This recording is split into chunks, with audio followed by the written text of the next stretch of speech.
Chapter 4. Cause and Effect. Man is the cause of the disasters in his life. He reaps through the ages exactly as he sows.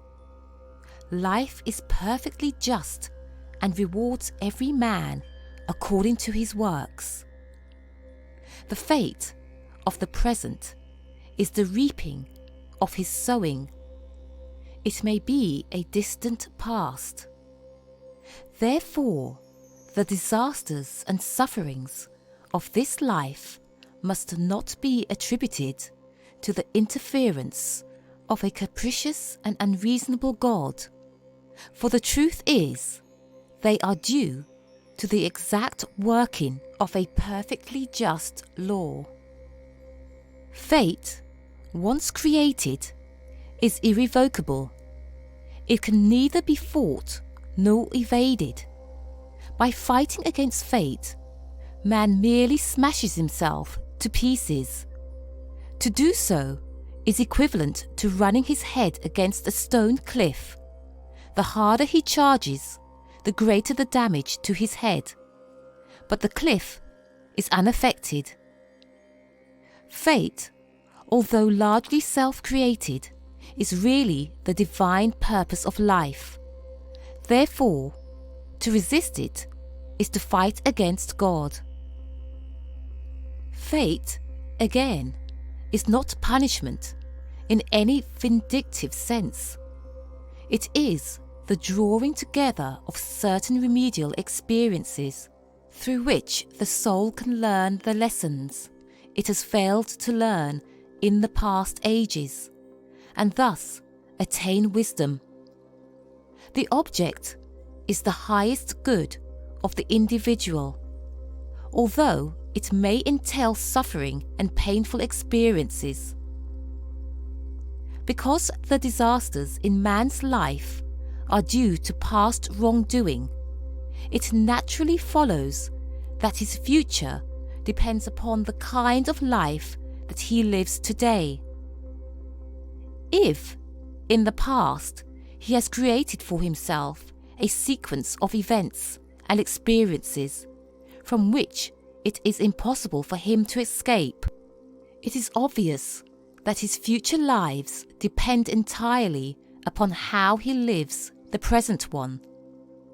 It will be seen that if man can learn the lessons of the present life and live in such a way as to cease creating trouble for the future, he is beginning to climb the path of liberation, which is the road all advanced souls have to follow, or rather, have the privilege of following.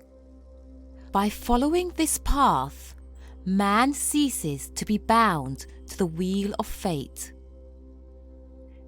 This little work does not teach reincarnation, but its teaching is based on a belief that man in reality is a spiritual being, a divine spark from the sacred fire.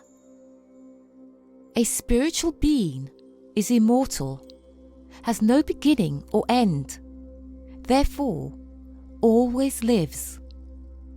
This present life is one of countless experiences, each one of which helps to build up character. There is no death, but only changes from one vehicle to another. There is no beginning or end or time in reality. These are mere limitations of the human mind. It is impossible for man to die. He can only leave his body. He cannot kill himself, try how he will. He can only force himself out of his body. Man must always go on, whether he likes it or not. He proceeds through the ages, reaping exactly as he sows. We have already seen that man cannot avoid or fight successfully against fate, but that he can become free from the wheel of fate by living a life in harmony with divine law. At this point, it is necessary to point out that most of man's troubles are not caused by fate at all, but are due to his fighting against or trying to resist the great plan. If the experiences of life are resisted, or an attempt is made to evade its discipline, troubles and difficulties will repeat, becoming more painful and insistent until their lesson is learnt, and the life changed accordingly. Therefore, man has it in his power greatly to improve his present life, as well as to create a far better future, simply by living his life today in harmony with divine law. This is the inner secret of all esoteric teaching. The new birth, or regeneration, means the awakening of the soul to conscious immortality.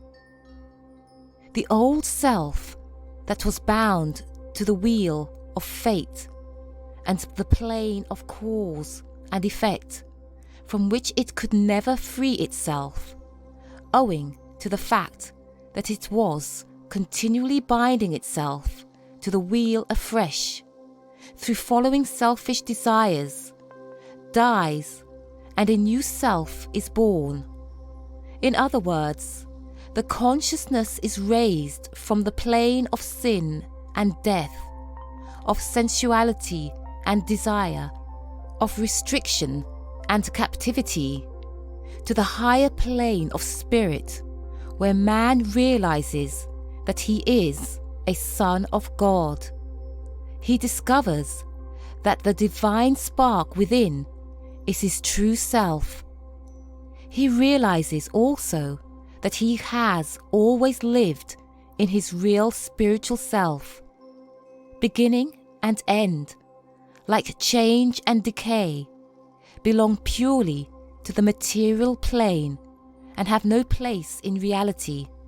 They form part of this present three-dimensional existence, but have no reality. Endless being is the reality. Anything short of this is mere illusion.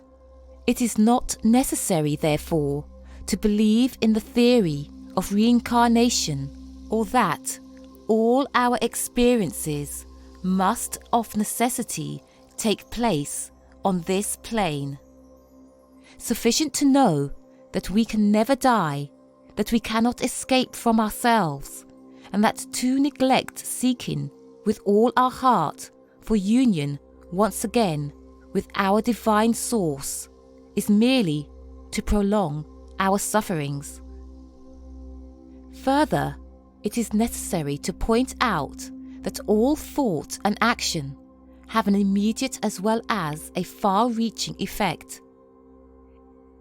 It is true that the full effect of life here is not reaped until after our little course on this plane has been run, but great differences are effected in the present life nevertheless.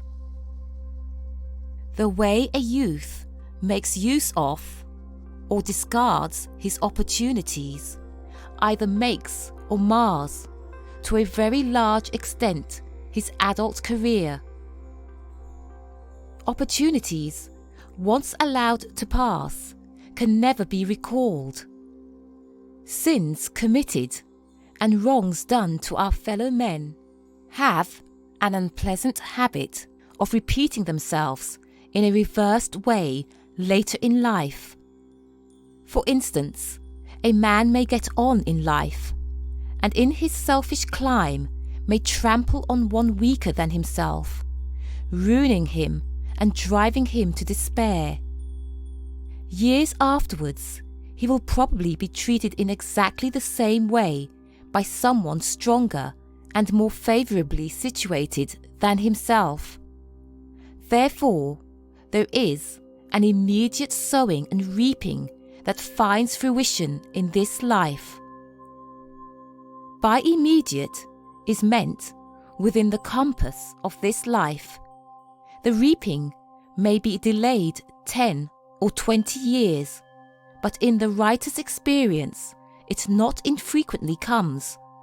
Whatsoever a man soweth, that shall he also reap.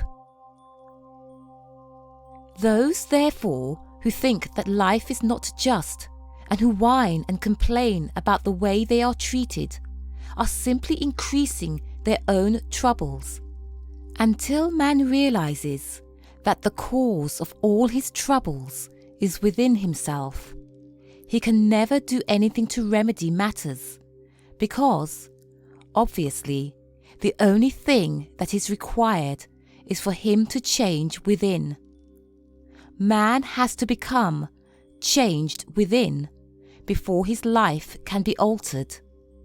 His thoughts, his ideals, his attitude towards life must all become transformed.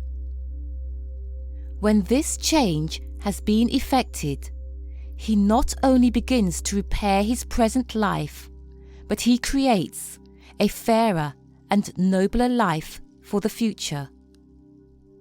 Man then has to change. His desires and aspirations, instead of being directed towards hate and evil, must be transformed to love and good. Instead of wallowing in lust and selfishness, he must lift himself to higher and better things. How can this be done? It cannot be accomplished by the finite man at all, but it can be achieved by the infinite power within.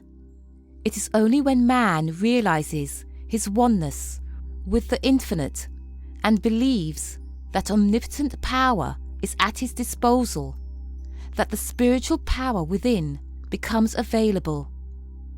So long as man has doubts and fears or disbeliefs, this special power is not available. It is his, but his state of heart and mind prevents him from either realizing the presence of the power or making use of it.